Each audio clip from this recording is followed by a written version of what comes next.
Bismillahirrahmanirrahim. Assalamualaikum warahmatullahi wabarakatuh.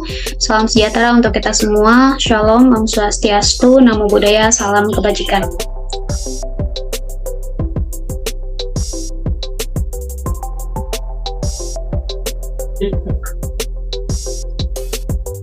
Terima kasih atas kesempatan yang telah diberikan. Pada hari ini, kami akan mempresentasikan hasil dari penelitian kami yang berjudul Simulasi Antrian Kendaraan Keluar Gate Pintu Tol Muhammad Toha Bandung. Baiklah, sebelumnya izinkan kami untuk memperkenalkan diri. Perkenalkan, kami dari kelompok 2 yang diketuai oleh saya sendiri, Limalia Sapitri. Kemudian untuk anggotanya terdapat Alif Atika Utama, Gita Nur Fitri, Kabologi Nanjar, Muhammad Isyafa Kuning Alam, dan Muhammad Gianu Pribadi. Baiklah, untuk pemaparan materi pertama akan dipaparkan oleh Saudari Alif. Kepadanya dipersilakan.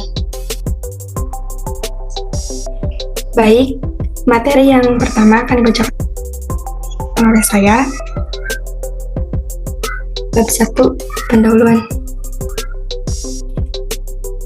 Pada penelitian ini, yang dilatar belakangi bahwa pada jam-jam sibuk, yang terutama pada sore hari, gate pintu tol dilaporkan sering terjadinya kemacetan yang mulai dari 500 meter sampai 1 km panjangnya. Salah satunya yaitu pada pintu keluar gate tol Muhammad Toha di Kota Bandung. Selain itu, kemacetan terjadi pula setelah keluar gate pintu tol, yang dimana jalur jalan Muhammad Toha Bandung yang diakibatkan oleh lamanya durasi lampu merah yang menyala. Kemudian, setelah keluar dari jalur jalan Muhammad Toha di Bandung, terdapat kemacetan kembali pula di jalur jalan Mekarwangi dikarenakan terdapat persimpangan di jalan tersebut sehingga mobil yang diloloskan oleh Pak Ogah di jalur jalan tersebut bergantian. Oleh karena itu, dilakukan simulasi sistem antrian pada penelitian ini dengan software yang digunakan yaitu ProModel.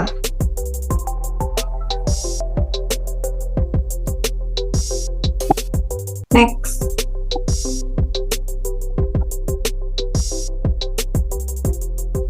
Adapun rumusan masalah pada penelitian ini yaitu bagaimana cara menurunkan waktu tunggu dengan pengaturan waktu lampu merah pada antrian keluar gate tol Muhammad Toha Bandung. Lalu, bagaimana cara menurunkan jumlah kendaraan yang mengantri dengan memperlambat waktu pada saat menempelkan kartu e-tol di keluar gate pintu tol Muhammad Toha Bandung. Dan bagaimana cara menurunkan waktu pergantian pada kemacetan kendaraan dengan menambah jumlah yang diloloskan di jalur jalan Mekarwangi. Next.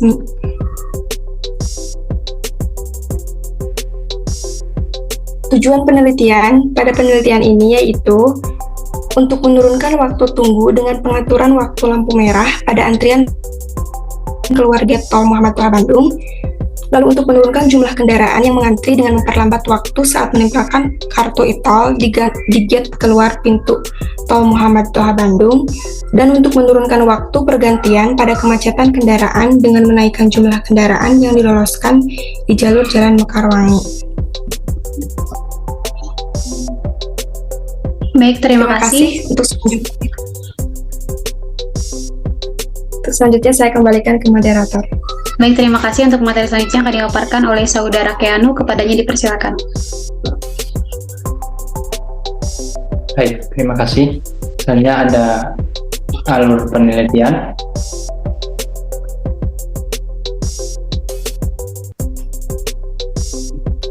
Ya, alur penelitian yang pertama dimulai dengan studi lapangan. Studi lapangan ini kita mengamati langsung ke gate tol Muhammad Toha Bandung, jalur jalan Muhammad Toha, serta jalur jalan Mekarwangi. Selanjutnya ada studi literatur, di mana kita melakukan pengumpulan data, mencatat, membaca, dan melakukan pengolahan data.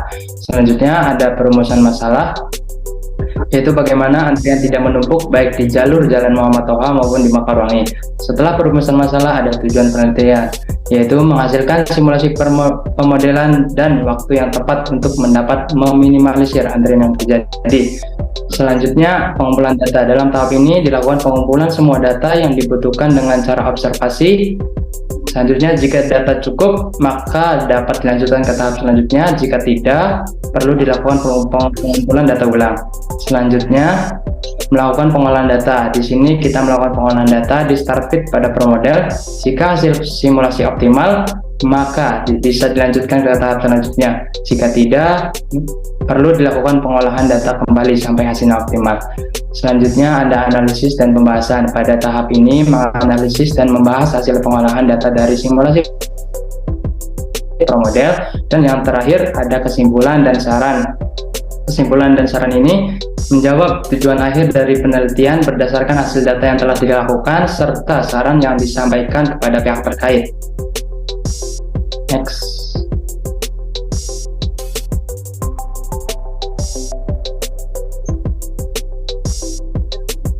Di sini ada EFD, Entity Flow Diagram, yaitu mobil kecil keluar melalui gate pintu tol 2-5, sedangkan mobil besar keluar melalui gate pintu tol 1. Setelah melewati gate pintu tol, terjadilah antrian yang disebabkan oleh lamanya durasi lampu merah menyala. Setelah melewati Jalan Muhammad Toha Bandung, terdapat kemacetan kembali di jalur Jalan Mekarwangi dikarenakan Pak Ogah yang meloloskan mobil tersebut secara bergantian. Next, selanjutnya ini ada gambaran antrian di pintu gate tol Muhammad Toha Bandung. Next, selanjutnya variabel dan hipotesis. Ada dua variabel, yaitu variabel bebas dan variabel terikat. Variabel bebas dalam penelitian ini yang bisa dikontrol yaitu waktu lampu merah, dan yang tidak bisa dikontrol yaitu jumlah kendaraan. Sedangkan variabel terikat yang digunakan pada penelitian ini yaitu jumlah kendaraan yang diproses pada periode tertentu dan waktu tunggu kendaraan dalam kemacetan pada jam sibuk yaitu di sore hari. Hipotesis to be dalam penelitian ini yaitu pengeluaran waktu lampu merah dan penambahan lampu hijau akan menurunkan waktu tunggu kendaraan hingga lebih dari 2 menit. Selanjutnya saya serahkan kembali kepada moderator. Baik, terima kasih Keanu. Untuk materi selanjutnya akan dipaparkan oleh saudari Gita, kepadanya dipersilakan. Baik, terima kasih. Selanjutnya terdapat populasi dan sampel. Di sini populasi dalam penelitian ini yaitu seluruh mobil kecil dan besar yang melewati gate keluar pintu tol Muhammad Toha Bandung, kemudian menuju jalur Muhammad Toha serta menuju ke jalur Mekarwangi. Dan untuk sampel pada penelitian ini yang digunakan yaitu 50 mobil kecil dan 48 mobil besar yang melewati gate keluar pintu tol Muhammad Toha Bandung, kemudian menuju ke jalur Muhammad Toha serta menuju ke jalan Mekarwangi. Next. Selanjutnya, terdapat jenis data yaitu kuantitatif dan kualitatif. Dalam penelitian ini, data kuantitatif yang digunakan yaitu seperti jumlah kedatangan mobil selama penelitian, lalu kualitatif yang digunakan yaitu observasi dan dokumentasi terkait penelitian. Next.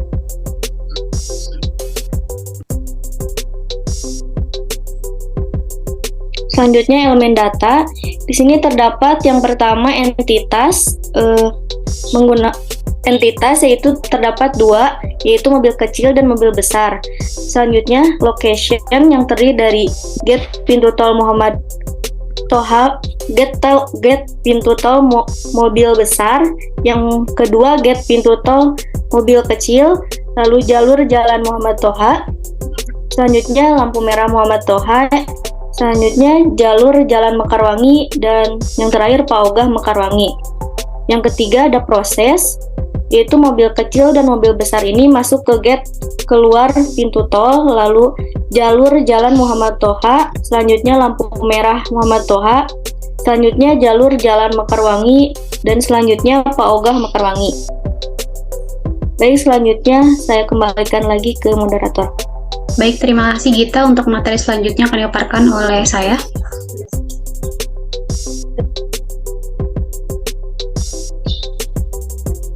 Yaitu terkait dengan hasil simulasi. Nah, di sini terdapat hasil pengumpulan data di mana merupakan kedatangan mobil kecil di gate keluar pintu tol Muhammad Toha. Dan di sini kita mencari tahu tentang inter-arrival terkait dengan kedatangan mobil kecil. Kemudian untuk selanjutnya di sini merupakan kedatangan mobil besar di gate keluar pintu tol, di mana di sini juga sama, yaitu mengetahui inter-arrival dari kedatangan mobil besar. Kemudian di sini kita juga mengumpulkan data terkait durasi lamanya waktu lampu merah menyala, serta mengetahui mobil yang diloloskan di Jalan Mekarwangi oleh Paugah, di mana di sini rata-rata mobil yang diloloskan yaitu terdapat 8 mobil.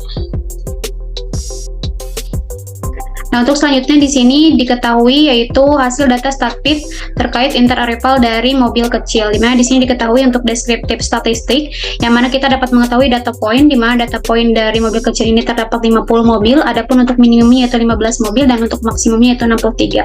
Untuk mini yaitu 31,12, untuk median yaitu 30, dan untuk mode 27, serta untuk standar deviasinya yaitu 10,35, dan untuk varian 107,12, dan untuk koefisien of variationnya yaitu 33,25. Adapun untuk output of distributionnya, yang mana distribution yang layak untuk dilanjutkan ke tahapan selanjutnya yaitu yang berdistribusi log normal, karena di sini terdapat keterangan bahwa yang berdistribusi log normal itu tidak boleh di-reject, dalam artian layak untuk dilanjutkan ke tahapan selanjutnya. Dan untuk log normal juga di sini dikategorikan sebagai ranking 1, yang mana memang sangat layak untuk dan diizinkan untuk diteruskan. Kenapa bisa seperti itu? Kita dapat melihat dari metode of moments estimate atau metode momen estimasi, di mana di sini untuk data log normal berbeda dengan yang lain untuk hasil nilainya, yang mana untuk minimumnya yaitu minus 1,9, adapun untuk yang berdistribusi eksponensial, normal maupun uniform itu minimumnya mencapai 15, sehingga tidak layak dan perlu di-reject dan tidak harus dilanjutkan kepada tahapan selanjutnya. Kemudian di sini terdapat rantes, di mana rantesnya itu rantes di atas dan di bawah median, serta rantes untuk titik balik poin. Nah, di sini dapat diketahui bahwa data itu tidak boleh di-reject, dalam artian layak untuk dilanjutkan ke tahapan selanjutnya, karena melihat dari range statistiknya itu lebih daripada 0,025. Sehingga layak untuk dilanjutkan. Adapun untuk rantes titik balik poin juga di sini bisa dilihat turning statistiknya yaitu melebihi 0,025, sehingga layak untuk dilanjutkan ke tahapan selanjutnya. Baik, di sini selanjutnya itu goodness of it, di mana di sini dapat mengetahui apakah data-data tersebut layak untuk dilanjutkan ke tahapan selanjutnya menurut uji Kolmogorov-Smirnov dan Andreson-Darling. Nah, di sini dapat diketahui bahwa data yang tidak boleh di-reject itu adalah data yang berdistribusi log normal dan data yang berdistribusi normal. Kenapa? Karena nilainya itu atau v-value-nya itu yaitu melebihi 0,05 atau nilai signifikansinya itu melebihi 0,05, sehingga layak untuk dilanjutkan. Adapun untuk detail berdistribusi eksponensial dan uniform itu perlu di-reject dan tidak layak untuk dilanjutkan ke tahapan selanjutnya karena nilai signifikansinya itu kurang daripada 0,05. Nah, di sini juga terdapat grafik hasil autocorrelation, scatter plot, dan distribution. Nah, di sini autocorrelation ini untuk mengetahui atau mengecek stasioner data time series, di mana di sini dapat dilihat data autocorrelation-nya jika hampir mendekati 0 maka layak untuk dilanjutkan ke tahapan selanjutnya. Adapun untuk grafik scatter plot di sini untuk mengetahui apakah datanya menyebar atau tidak. Nah, di sini dapat dilihat bahwa datanya itu menyebar dengan baik sehingga data dapat dilanjutkan ke tahapan selanjutnya.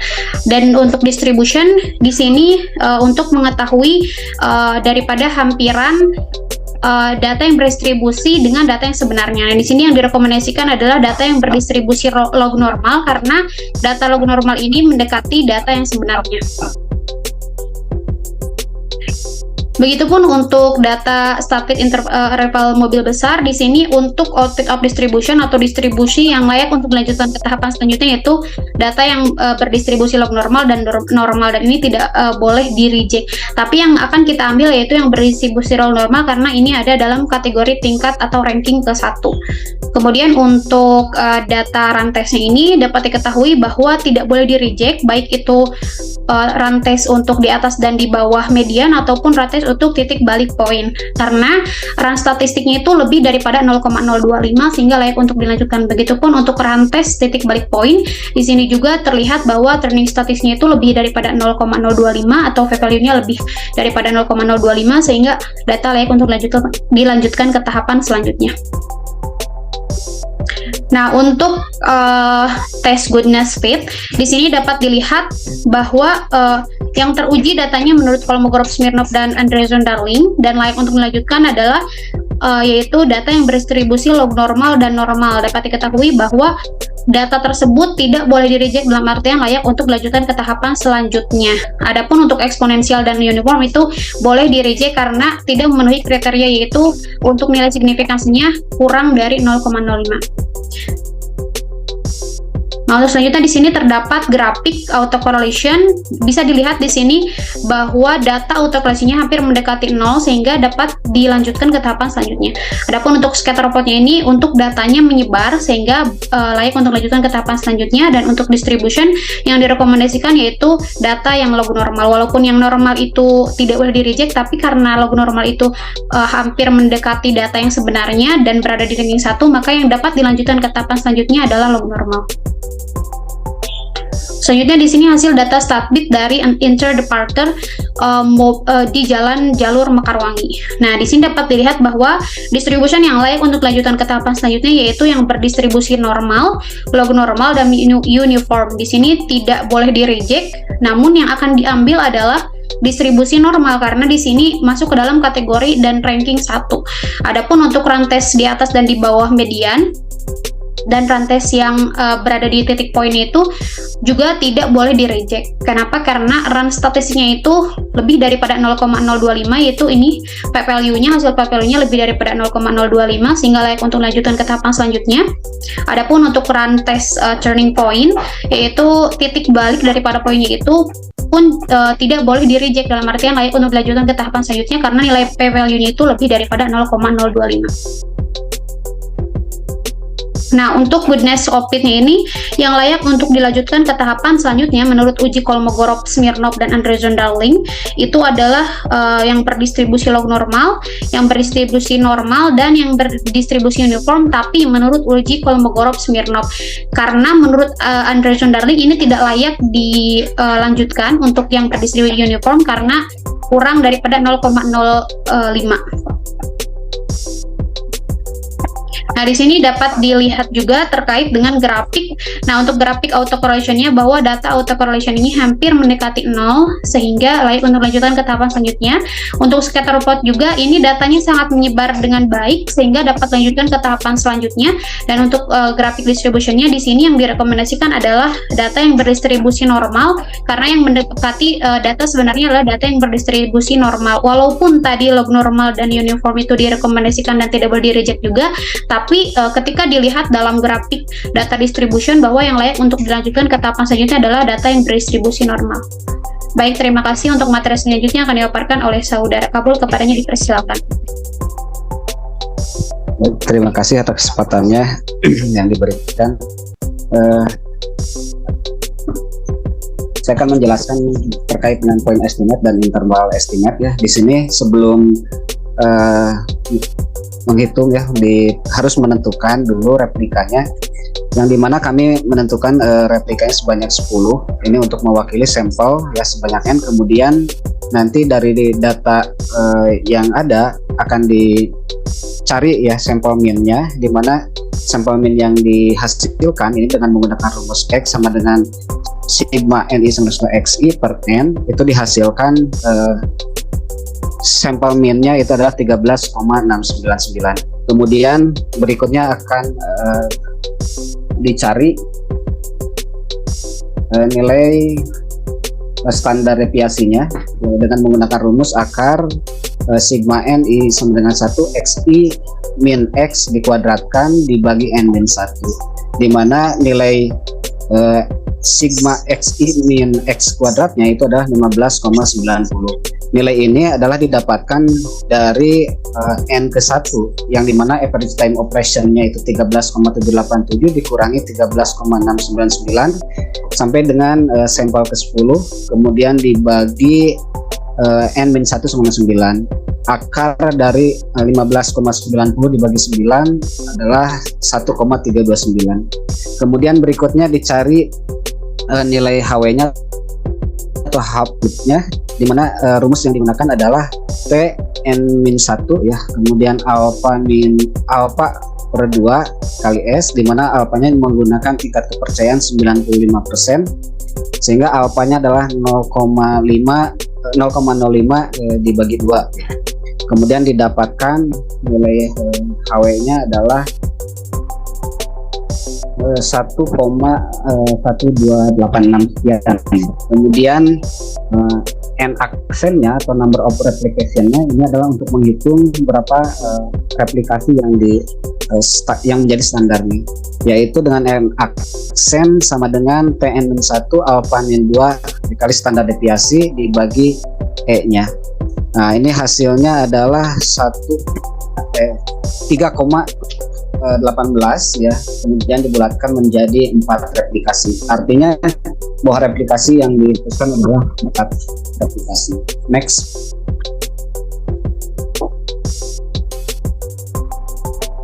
Nah, berikut adalah tampilan terkait 4 replikasi yang dimaksud tadi dari hasil perhitungan, di mana untuk yang pertama ini ada nilai average of time-nya adalah 13,787, kemudian yang kedua 15,53, yang ketiga 13,25, dan yang keempat adalah 15,067. Kemudian dicari sampel min-nya dengan menggunakan rumus yang sama, didapat 14,408, kemudian standar deviasinya dihasilkan 1,0678, sehingga nilai HW-nya adalah 0,9. Maka dengan perhitungan tersebut, maka didapatlah interval estimate-nya yaitu X plus minus HW, yaitu 14,4 plus minus 0,9. Demikian yang bisa saya sampaikan, saya kembalikan kepada moderator. Baik, terima kasih untuk Saudara Kabul. Sebelum kita lanjutkan ke tahapan selanjutnya, kita dapat melihat terlebih dahulu untuk hasil simulasinya. Nah, ini merupakan gate keluar pintu tol, yang mana di sini merupakan jalur Jalan Muhammad Toha yang mengalami kemacetan. Kemudian aspek yang mengalami kemacetan tersebut dikarenakan adanya durasi lampu merah yang melebihi, yaitu 2 menit, sedangkan untuk lampu hijau hanya beberapa detik saja. Kemudian mengalami kemacetan juga di area jalur jalan Mekarwangi, yang mana mobil yang diloloskan oleh Pauga itu hanya 8 mobil. Kemudian untuk point estimate dan interval estimate itu didapatkan dari hasil replikasi dari hasil simulasi antrian promodel ini. Baik, untuk materi selanjutnya akan dipaparkan oleh Saudara Isya, kepadanya dipersilakan. Baik, terima kasih kepada moderator. Di sini kita akan membahas pembahasan mengenai data yang telah didapatkan. Boleh, silakan di next.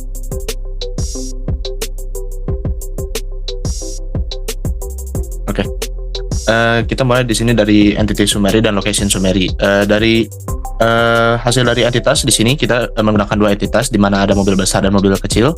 Pada mobil besar di sini selama 1 jam terdapat 5 entitas yang dikeluar dari sistem dengan waktu rata-rata 2,46 menit. Untuk mobil kecil di sini ada 32 entitas yang keluar dari sistem selama 1 jam dengan waktu rata-rata 2,81 menit. Oke, selanjutnya ini kepada hasil dari lokasi atau location summary.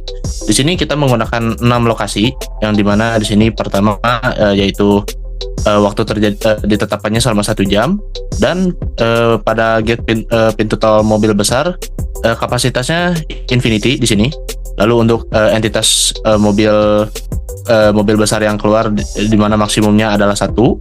Lalu maksimum yang keluar selama 1 jam adalah 5, dan utilitasnya di sini 0,01, di mana utilitasnya cukup rendah. Lalu di sini pada gate pintu mobil kecil kapasitasnya di sini berupa 4 dengan 36 entitas yang keluar dengan waktu rata-rata 0,12.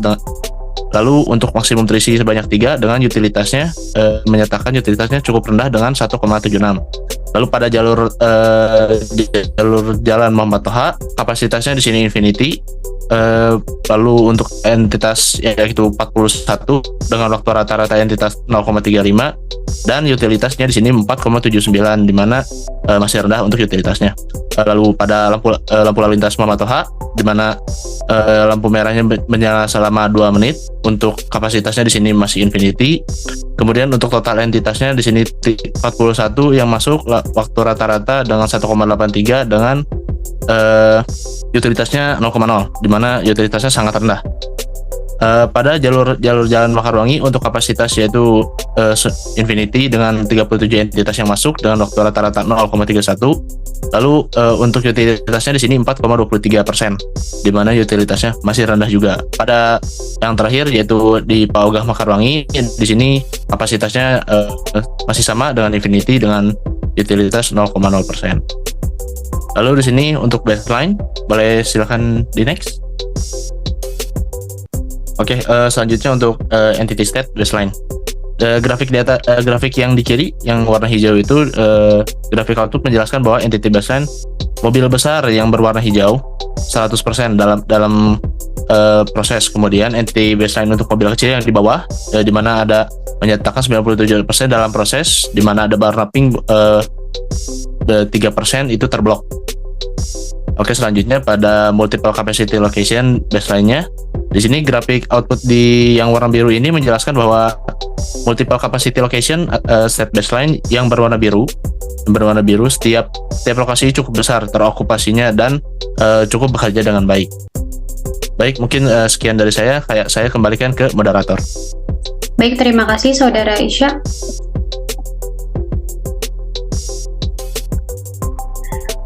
Baik, jadi kesimpulan dan saran dari penelitian ini bahwa berdasarkan hasil dari penelitian perlu dilakukan penurunan waktu tunggu dengan pengaturan durasi waktu lampu merah dipersingkat sebesar 1 menit pada antrian jalur Jalan Muhammad Toha yang di area keluar gate tol Muhammad Toha Bandung. Kemudian berdasarkan hasil dari penelitian perlu dilakukan penurunan jumlah kendaraan yang mengantri dengan memperlambat waktu saat menempelkan kartu e-tol selama 1 menit di gate keluar pintu tol Muhammad Toha Bandung, serta perlu dilakukan penurunan waktu pergantian pada kemacetan kendaraan dengan menaikkan jumlah kendaraan sebanyak 10 kendaraan yang diloloskan di jalur Jalan Mekarwangi oleh Paogah. Kemudian saran untuk dari penelitian ini yaitu dapat diimplementasikan hasil dari simulasi antrian per model ini agar dapat mengurangi kemacetan di jalur Jalan Muhammad Toha dan jalur Jalan Mekarwangi.